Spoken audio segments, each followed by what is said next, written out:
అనుమతి లేకుండా గిరిజాపూర్లో కర్ణాటక నిర్మిస్తున్న ప్రాజెక్టులను పరిశీలించేందుకు వెళ్లిన రాష్ట్ర బృందాన్ని అక్కడ పోలీసులు అడ్డుకున్నారు. ఈ క్రమంలో రాయచూరు జిల్లా శక్తినగర్ వద్ద కొంత ఉద్రిక్తత నెలకొంది. దీనికి సంబంధించిన తాజా సమాచారాన్ని మా ప్రతినిధి జయప్రకాష్ ప్రత్యక్షంగా అందిస్తారు.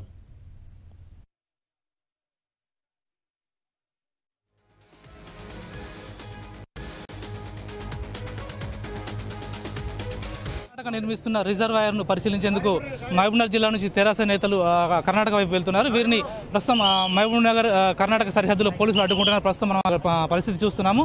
ఈ మాగనూరు మండలం కృష్ణా చెక్ పోస్ట్ వద్ద ప్రస్తుతం పరిస్థితి చూస్తున్నాము. ముఖ్యంగా తెరాస నుంచి రాష్ట్రం నుంచి ప్రాతినిధ్యం వహిస్తున్న మంత్రి జూపల్లి కృష్ణారావుతో పాటు మహబూబ్నగర్ ఎంపీ జితేందర్ రెడ్డి, ఎమ్మెల్సీ జగదీశ్వర్ రెడ్డి, ఇతర తెరాస నేతలంతా గిరిజాపూర్ వద్ద గల నిర్మిస్తున్న రోడ్ కమ్ బ్యారేజ్ చూసేందుకు వెళ్తున్నారు. అయితే వీరికి అనుమతి లేదంటూ ఇక్కడ కర్ణాటక పోలీసులు అడ్డుకునేందుకు యత్నిస్తున్నారు. దీంతో ఇరు వర్గాల మధ్య కొద్దిగా కొంచెం మాట నడుస్తోంది. ముఖ్యంగా నేను ఎంపీ కావడం వల్ల ప్రాజెక్టును చూసేందుకు ఎలాంటి ఇబ్బంది లేదని జితేందర్ రెడ్డి అక్కడ ఉన్నతాధికారులతో కేంద్ర నాయకత్వంతో మాట్లాడినట్టు తెలుస్తుంది. ముఖ్యంగా ప్రస్తుతం ఈ మాగనూరు సమీపంలో కృష్ణా చెక్ పోస్ట్ వద్ద ప్రస్తుత పరిస్థితి చూస్తున్నాం. మొత్తానికి ఇక్కడ తమను అడ్డుకోవడానికి తమను అడ్డుకోకుండా సాగనంపితే ప్రశాంతంగా ప్రాజెక్టును సందర్శిస్తామని తెరాస నేతలు చెబుతున్నారు. ఇలాంటి పరిస్థితుల్లో మిమ్మల్ని పంపడం వల్ల అక్కడ ఉద్రిక్త పరిస్థితి తలెత్తే అవకాశం ఉందని ఇక్కడ కర్ణాటక పోలీసులు చెబుతున్నారు. ఇటు కర్ణాటక పోలీసులను సముదాయించేందుకు ఇటు మహబూబ్నగర్ జిల్లా పోలీసులు కూడా ప్రయత్నిస్తున్నారు. అంటే ఇక్కడ ఉద్రిక్తలు రెచ్చగొట్టకుండా ప్రాజెక్టును సందర్శిస్తే ఎలాంటి ఇబ్బందులు ఉండవండి, ప్రాజెక్టును సందర్శించకుండా ఇక్కడ నుంచి వెళ్ళిపోతే కూడా ఉద్రిక్త పరిస్థితి తలెత్తాయని కూడా చెప్తున్నారు. ప్రస్తుతం మనం కర్ణాటక కృష్ణానది పైన ఇప్పటికే కొన్ని ప్రాజెక్టులు నిర్మించింది. ఇప్పుడు తాజాగా నిర్మిస్తున్న ప్రాజెక్టు అక్కడ గిరిజాపూర్ అనే గ్రామం సమీపంలో నిర్మిస్తుంది. ఇది 1170 మీటర్ల పొడవుతో దాదాపు 1/2 టీఎంసీ నీటిని నిల్వ చేస్తామని చెప్తున్నారు. కానీ మన రాష్ట్ర ప్రభుత్వం రాష్ట్ర తరపున మాత్రం ఇది అంతకంటే ఎక్కువ ఉండొచ్చని కూడా వాదనలు వినిపిస్తున్నాయి. దీనిపైన మంత్రి హరీష్ రావు నిన్నగాక మన సమీక్ష నిర్వహించారు. మొత్తానికి ఈ రిజర్వాయర్ నిర్మాణాన్ని ఈనాడు ఈటీ వెలుగులోకి తెచ్చింది. దీనిపైన మొన్న 3 రోజుల క్రితం తెలుగుదేశం పార్టీ నేతలు కూడా సందర్శించారు. ప్రస్తుతం తెరాస నేతలు కూడా సందర్శిస్తున్నారు. మొత్తానికి ప్రాజెక్టును నిలుపుదల చేయించేందుకు ఒత్తిడి తేవాలన్న కోణంలో కేంద్ర ప్రభుత్వం పైన కూడా ఒత్తిడి తెస్తున్నట్టు చెబుతున్నారు. అయితే గిరిజాపూర్ రిజర్వాయర్ నిర్మాణం వల్ల తమకు తీవ్ర అన్యాయం జరుగుతుందని ఇక్కడ నేతలు చెబుతున్నారు. మహబూబ్ నగర్తో పాటు నల్గొండ, ఖమ్మం జిల్లాలు కూడా ఎడారిగా మారే ప్రమాదం ఉందని చెబుతున్నారు. ఇవి కాకుండా ఈ రిజర్వాయర్ కాకుండా గతంలోనే గూగల్ వద్ద మరో రిజర్వాయర్ నిర్మించారు. అటు తంతిని వద్ద కూడా గతంలో ఎప్పుడో రిజర్వాయర్ నిర్మించారు. అక్కడ భారీ ఎత్తున నీరున్నాయి. ఇప్పుడు దీనివల్ల కూడా దాదాపు 2 టీఎంసీల దాకా నీరు ఆగే అవకాశం ఉందని చెప్తున్నారు. అయితే కర్ణాటక మాత్రం ఇది 1/2 టీఎంసీ రోడ్ కమ్ బ్యారేజీ అని చెప్తుంది. మొత్తానికి చూస్తే ఇటు తెలంగాణ వాదన, అటు కర్ణాటక వాదన ఇరు వర్గాల మధ్య కొద్దిగా వాగ్వాదం రాజేసేలా ఉంది. మొత్తానికి కర్ణాటక పోలీసులు అడ్డుకోవడంతో ఇక్కడ మహబూబ్నగర్ చెందిన తెరాస నేతలు కూడా భారీ ఎత్తున జమకూడారు. ప్రస్తుతం కృష్ణా చెక్ పోస్ట్ వద్ద కాస్త ఉద్రిక్త పరిస్థితి ఉందని చెప్పవచ్చు. దాదాపు 15 నిమిషాల నుంచి మంత్రి జూపల్లి, ఎంపీ జితేందర్ రెడ్డి సమాలోచన జరుపుతున్నారు. మొత్తానికి ఈ గిరిజాపూర్ రిజర్వాయర్ నిర్మాణాన్ని తాము పరిశీలిస్తామని, అక్కడ ఎలాంటి అక్రమ కట్టడాలు లేనట్టయితే తమను ఎందుకు ఆపుతున్నారంటూ ఇక్కడ నేతలు ప్రశ్నిస్తున్నారు. వీరికి అక్కడ పోలీసులు మాకు పైనుంచి ఆదేశాలు వస్తేనే మిమ్మల్ని పంపగలము, ఎట్టి పరిస్థితుల్లో మేము పంపేది లేదని అక్కడ ఉన్నతాధికారులు చెప్తున్నారు. ప్రస్తుతం ఇటు తెలంగాణ పోలీసులు, అటు కర్ణాటక పోలీసులు కూడా పరిస్థితిని పర్యవేక్షిస్తున్నారు. ప్రస్తుతం మనం ఇక్కడ చూస్తున్నాము.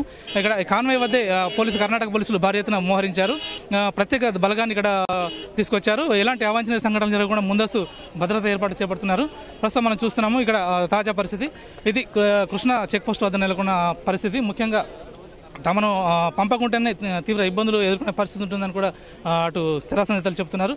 మొత్తానికి గిరిజాపూర్ వద్ద ప్రస్తుతం గిరిజాపూర్కు ఇక్కడ నుంచి కృష్ణా చెక్ పోస్ట్ నుంచి గిరిజాపూర్కు ఇంకొక 20 కిలోమీటర్లు ఉంటుంది. అక్కడికి వెళ్తేనే ఈ రోడ్డు కమ్ బ్యారేజ్ని చూసే అవకాశం ఉంటుంది. అక్కడికి వెళ్ళాలంటే కాస్త కొంచెం రోడ్డు పూర్తి స్థాయిలో లేని పరిస్థితి. అక్కడికి వెళ్ళాలంటే ప్రత్యేక బందోబస్తు వెళ్ళాల్సి ఉంటుంది. అయితే ఆ బందోబస్తు మీరు ఇవ్వాలని వీళ్ళు కోరుతున్నారు. ప్రస్తుతం మనం పరిస్థితిని చూస్తున్నాం. ఎంపీ జితేందర్ రెడ్డి కానీ మంత్రి జూపల్లి కానీ సమాలోచన జరుపుతున్నారు. ప్రస్తుతం చూడండి, ఎస్సీతో మాట్లాడుతున్నారు.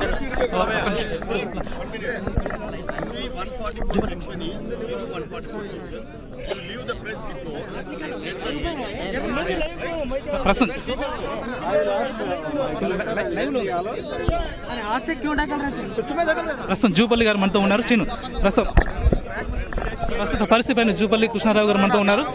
అక్కడి ఉన్నతాధికారుల సమాలోచన జరిపారు. అక్కడ ఎస్సీతో కూడా వివరాలు తెలుసుకున్నారు. Okay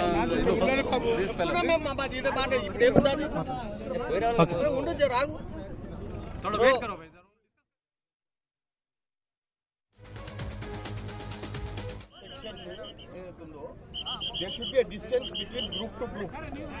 It is not that you should not let the vehicle go first, let the press vehicle go, later after that we will go. On that.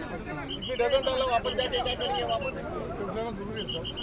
We also know what is what. इस वाले गड़बड़ तो नहीं करते. गड़बड़ मार के लाल. अदा इन्होंने ये मारते थे. लिमिटेड ये आदमी को हैंगे आगो दादा. लिमिटेड बताओ तो लिमिटेड पे संग होता ಹೆಚ್ಚು ತಗೊಂಡು ಹೋಗಿಲ್ಲ अभी बात करें ना इस हिसाब से बात करें देखिए क्या साहब क्या बोलते हैं यार एग्री का 5 आदमी जाएगा मुझे एग्री हो रहा है तो पहले वो लोग 5 जा रहे थे बाद में हम 5 जाएगा तुम्हारा 5 इसके ऊपर हो जानते हो వాళ్ళ బండ్లు ఎట్లా పోతాం మన బండ్లు పోతాం మనం వాళ్ళకి ఇదే అభిమానం మనం